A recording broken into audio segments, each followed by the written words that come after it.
Hi friends, ഇന്ന് നമുക്കൊരു പാവയ്ക്ക കറി ഉണ്ടാക്കാം. പാവയ്ക്ക മാങ്ങാക്കറി. ഇത് 10 മിനിറ്റിനുള്ളിൽ ഉണ്ടാക്കിയെടുക്കാവുന്ന വളരെ ടേസ്റ്റിയുമായിട്ടുള്ള ഈസിയുമായിട്ടുള്ള ഒരു ഒഴിച്ച് കറിയാണ് ഈ പാവയ്ക്ക മാങ്ങാക്കറി. അപ്പോൾ അത് നമുക്ക് പെട്ടെന്ന് ഉണ്ടാക്കാം. അപ്പോൾ അതിന് വേണ്ടിയിട്ട് നമ്മൾ ചീനച്ചട്ടിയിൽ വെളിച്ചെണ്ണ ഒഴിച്ച് കൊടുക്കുക. അത് ചൂടാവുമ്പോൾ 1 ടീസ്പൂൺ കടുക് ചേർത്ത് കൊടുക്കാം. കടുക് പൊട്ടിയതിന് ശേഷം വറ്റൽമുളക് ചേർക്കുക. വറ്റൽമുളക് മൂത്തതിന് ശേഷം നമുക്ക് വേപ്പില ചേർത്ത് കൊടുക്കാം. ഇനി നമുക്കൊരു ചെറിയ കൈപ്പയ്ക്ക അഥവാ പാവയ്ക്ക വളരെ കനം കുറഞ്ഞ കഷ്ണങ്ങളാക്കി കുറച്ച് നേരം ഉപ്പിലിങ്ങനെ തിരുമ്പി വയ്ക്കുക. എന്നിട്ട് കഴുകിയെടുക്കുക. അപ്പോൾ അതിൻ്റെ വല്ലാത്ത കനപ്പ് പോയി കിട്ടും. എന്നിട്ട് നമുക്കത് ഇതിലേക്ക് ചേർത്തിട്ട് അതിൻ്റെ നിറമൊന്ന് മാറുന്നത് വരെ, നിറം മാറുക എന്ന് പറഞ്ഞാൽ മാറി തുടങ്ങുക, അതുവരെ നമ്മളൊന്ന് വഴറ്റണം. അത് ചെറുതായിട്ടൊന്ന് വറുത്തെടുക്കാം. അതിനുശേഷം അതിലേക്ക് ഒരു 10 ചുവന്നുള്ളി ചതച്ചത് ചേർത്ത് കൊടുക്കാം. അതും ഇതിൻ്റെ ഒപ്പം 1-2 മിനിറ്റ് നേരം നമ്മൾ വഴറ്റണം. അതായത് ഉള്ളിയുടെ പച്ചമണവും പോകണം. അതിനുശേഷം 2 പച്ചമുളകും ഒരു മാങ്ങയുടെ 2 പീസ് എടുത്തിട്ടുള്ളൂ. നല്ല പുളിയുള്ള മാങ്ങ ആയതുകൊണ്ട് അധികം പുളിയില്ലെങ്കിൽ ഒരു മാങ്ങ അതുപോലെ എടുക്കാം.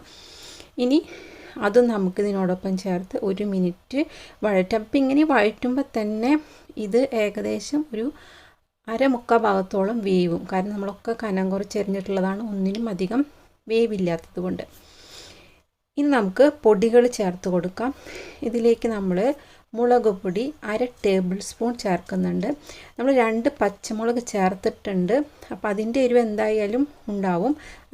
അതിന് കൂടാതെയാണ് നമ്മൾ 1/2 ടേബിൾ സ്പൂൺ മുളക് പൊടി ചേർത്തിരിക്കുന്നത്. പിന്നെ നമ്മൾ 1 ടീസ്പൂൺ മഞ്ഞൾപ്പൊടി ചേർത്ത് കൊടുക്കാം. പിന്നെ നമുക്ക് പാകത്തിന് ഉപ്പും ചേർത്ത് കൊടുക്കാം. ശരിക്കും പറഞ്ഞെങ്കിൽ പാവയ്ക്കയിൽ കുറച്ച് ഉപ്പ് പിടിച്ചിട്ടുണ്ടായിരിക്കും. പക്ഷെ നമ്മൾ പിന്നെ കഴുകുന്നത് കൊണ്ട് നല്ല ഉപ്പുണ്ടാവില്ല, ചെറുതായിട്ടൊരു ഉപ്പ് പിടിച്ചിട്ടുണ്ടാവും. ഇനി ഈ പൊടികളും ഒന്ന് ചെറുതായി പച്ചമണം മാറുന്നത് വരെ നമ്മൾ ഈ ഒന്നിങ്ങനെ വഴറ്റി കൊടുക്കുക. അപ്പോൾ ആ മുളക് പൊടിയിലൊക്കെ മഞ്ഞൾപ്പൊടിയിലൊക്കെ ആ പച്ചമണം നമുക്ക് പോയി കിട്ടും. പിന്നെ നമുക്ക് ചേർക്കേണ്ടതെന്ന് വെച്ചിട്ടുണ്ടെങ്കിൽ ഇത് വേവാൻ ആവശ്യത്തിന് മാത്രമുള്ള വെള്ളം, ഞാൻ 1/2 കപ്പ് വെള്ളമാണ് ഒഴിച്ചിരിക്കുന്നത്. കാരണം നമ്മൾ വഴറ്റുമ്പോൾ തന്നെ ഞാൻ പറഞ്ഞല്ലോ ഒരു മുക്കാൽ ഭാഗത്തോളം വേവും. പിന്നെ നമ്മൾ 1/2 കപ്പ് വെള്ളം ഒഴിച്ച് കഴിഞ്ഞിട്ടുണ്ടെങ്കിൽ മൂടി വയ്ക്കൊന്നും വേണ്ട, ഇത് പെട്ടെന്ന് വെന്ത് കിട്ടും. ഇനി ഇത് വെന്തതിന് ശേഷം നല്ല കട്ടി തേങ്ങാപ്പാൽ, ഞാൻ ഒരു വലിയ തേങ്ങയുടെ ഒരു മുറി എടുത്തിട്ട് അതിൽ എടുത്തിട്ടുള്ള പാലാണ് ഇത് ചേർത്ത് കൊടുത്തിരിക്കുന്നത്. നല്ല കട്ടി തേങ്ങാപ്പാലാണ്, കുറച്ച് വെള്ളം ഒഴിച്ചിട്ട് അടിച്ചെടുത്തിട്ടുള്ളതാണ്. അത് നമുക്കിതിലേക്ക് ചേർത്ത് കൊടുക്കാം. ഇതൊന്നിങ്ങനെ തിള വന്നിട്ടുണ്ടെങ്കിൽ നമ്മുടെ കറി റെഡിയായി. ഉപ്പ് കുറവുണ്ടോ എന്ന് നോക്കിയിട്ട് നമുക്ക് ഉപ്പ് ചേർത്ത് കൊടുക്കാം. അപ്പോൾ ഞാൻ നോക്കിയപ്പോൾ കുറവുണ്ട്, അപ്പോൾ ഞാൻ ചേർത്ത് കൊടുത്തു. ഇനി ഇത് തിളച്ചിങ്ങനെ വല്ലാതെ തിളയ്ക്കരുത്, ഇങ്ങനെ തിള വരണം. ആ തിള വന്നാൽ ഉടനെ സ്റ്റൗ ഓഫ് ചെയ്യണം. കാരണം തേങ്ങാപ്പാൽ പിരിയാൻ പാടില്ല, തേങ്ങാപ്പാലിൻ്റെ ടേസ്റ്റ് നമുക്ക് കിട്ടണം.